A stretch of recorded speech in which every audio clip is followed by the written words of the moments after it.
I think that, as we sort of look to the future in terms of how we manage urothelial cancer, there's obviously a lot of studies that are currently going on which may ultimately shape the first line space for patients with metastatic disease, and so that may ultimately change the landscape.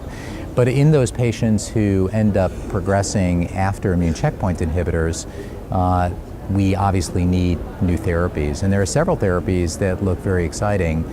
We also acknowledge the fact that not all patients respond to immune checkpoint inhibitors, so those agents obviously are also potentially applied to that patient population as well. And so we can molecularly select patients, and Dr. Steve Guratke had presented data, not here, but at ASCO in an oral presentation on erdafitinib, and that looks like a particularly active agent in patients who harbor FGFR alterations as a pan-FGFR inhibitor.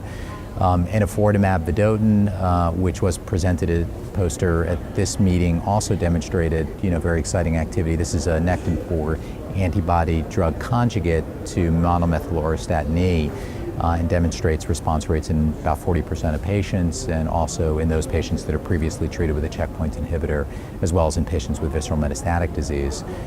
There was also data with ramucirumab and docetaxel in the RANGE trial, which demonstrated a small but statistically significant progression-free survival benefit, and there was a presentation by Dr. Tom Powles looking at the exposure-response relationship to try to see whether or not there are particularly a group of patients who may do better based on pharmacokinetics as related to the overall survival secondary outcome in the study.